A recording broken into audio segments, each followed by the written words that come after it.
Present ఇప్పుడు social మీడియాలో ఒక పిక్చర్ చాలా అంటే చాలా వైరల్ అవుతుంది. అది అందరూ చూసి SSRMB 29కి సంబంధించిన పిక్చరే. బికాజ్ అందులో హీరోయిన్గా ప్రియాంక చోప్రా చేస్తుంది అని చెప్పేసి తను కొన్ని విధాలుగా అయితే బయటకు వచ్చింది. సో ఈ పిక్చర్ చూస్తుంటే మాత్రం ఎస్ ఇదే ఇప్పుడు దిగిన పిక్చరే అంటున్నారు. కానీ ఈ పిక్చర్ చాలా ఏళ్ల క్రితం అంట. ఎక్కడ దిగింది ఏంటి అసలు ఇది? సో ఖచ్చితంగా ఇప్పుడు వచ్చిన పిక్చర్ అయితే ఇది SSRMB 29కి సంబంధించింది అయితే కాదు. ఎందుకంటే ఈ సినిమాకి కీరవాణి గారు మ్యూజిక్ అని ఎక్కడా కూడా వార్త అయితే రాలేదు. ఎందుకంటే కీరవాణి గారు ఎప్పుడో లాస్ట్ RRR టైంకే ఆ సినిమా తర్వాత రిటైర్మెంట్ ఇచ్చేస్తానని చెప్పారు. అయినప్పటికీ కూడా కళ్యాణ్ రామ్ గారు బింబిసారా కొంచెం ఏదో మ్యూజిక్ అవసరం పడి చేశారనమాట. మళ్ళీ ఇప్పుడు లాస్ట్ అండ్ ఫైనల్గా విశ్వంబర చేస్తున్నానని కూడా ఆయన వార్తల్లో చెప్తూ ఉన్నారు.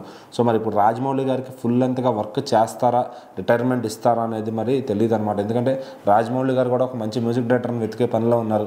ఒకవేళ కీరవాణి గారి గైడెన్స్లోనే వాళ్ళ అబ్బాయి కాలభైరవ కూడా చేస్తాడంటున్నారు. సో మరి ఏది అనేది ముందు మ్యూజిక్ డైరెక్టర్ అయితే ఇంకా కన్ఫర్మ్ కాలేదు.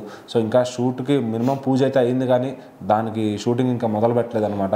సో ఇంకా రాజమౌళి గారు ఏవో దాని ప్రీ ప్రొడక్షన్ వర్క్లోనే ఉన్నారు. సో మరి దానికి ఏమేమి చేస్తున్నారు అనేది అది ఎవరికి బయటికి రానివ్వట్లేదు అనమాట. సో ఆయనకి అసిస్టెంట్స్గా వాళ్ళ అబ్బాయి SS కార్తికేయ కూడా చేయాల్సిన పనులన్నీ చేస్తూ ఉన్నారు. మరి ఈ క్రమంలో ఇప్పుడు వచ్చిన ఈ ఫోటో ఏదైతే ఉందో అది ఈ టైంది కాదు. RRR టైంలో ఏదో NT9 అనేవాళ్ళు ఒక ఇన్స్టాగ్రామ్ పేజ్ ప్రమోషన్ టైంలో ఆ టైంలో వచ్చిన ఫోటోని ఇది. అప్పుడు ప్రియాంక చోప్రా కూడా వచ్చారనమాట. అప్పుడు వాళ్ళు కలిసి దిగిన ఈ పిక్ ఇప్పుడు ఎట్లానో SSRMBలో ప్రియాంక చోప్రా హీరోయిన్ అని ఆల్రెడీ బయట నడుస్తుంది. సో ఈ పిక్ ఎక్కడ దొరికితే ఎవరో కొంతమంది సోషల్ మీడియాలో ట్రెండ్ చేశారనమాట. సో దానివల్ల ఇది ఈ సినిమా ఇప్పుడు కన్ఫామ్ అయిపోయిందేమో అని చెప్పి అందరూ పొరపాటు పడుతున్నారు. సో ఆమె ఇంకా కన్ఫామ్ కాలేదు. ఎవరు కూడా ఈ సినిమాలో హీరోయిన్ అనేవాళ్ళు ఫైనలైజ్ అవ్వలేదన్నమాట. సో ఏదన్నా ఉంటే ఖచ్చితంగా రాజమౌళి గారు లేదంటే SS కార్తికేయ గారు, అసలు రాజమౌళి గారే ఆయన ఇన్స్టాగ్రామ్ ఆర్ ట్విట్టర్ పేజ్ ద్వారా ఇన్ఫర్మేషన్ ఇస్తారు. అట్లానే మహేష్ బాబు గారు కూడా ఆయన సోషల్ మీడియా ద్వారా రియాక్ట్ అవుతారు ఖచ్చితంగా.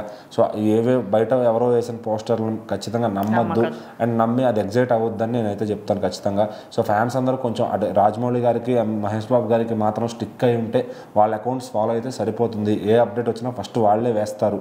సో దాని గురించి ఎక్కువ ఆలోచించి మైండ్లో అయితే పాడు చేసుకోవద్దు అనమాట. ఆ సినిమా కూడా ఇప్పుడప్పుడే రాదు. ఖచ్చితంగా ఒక 2 ఏళ్ళు ఆ సినిమాని కానీ మహేష్ బాబు గారిని కానీ స్క్రీన్ మీద చూద్దామనే ఆలోచన ఉంటే మర్చిపోండి. సో ఖచ్చితంగా ఎవరు ఏంటి డీటెయిల్స్ అని రాజమౌళి గారు ఒక్కొక్కటిగా బయట పెడతారు. సో ఆ రోజు అందరికీ తెలుస్తుంది. ఈలోపు మీరు ఎవరో పెట్టిన పోస్టులను నమ్మేసి అపోహల్లోకి పోవద్దు. అండ్ SSRMB 29 నాకు తెలిసి 2027లో రిలీజ్ అవబోతుంది. అది అప్పటికి వస్తుందా రాదా అనేది ఇంకా షూట్ స్టార్ట్ అయింది, కానీ ఆ క్లారిటీ కూడా రాదు.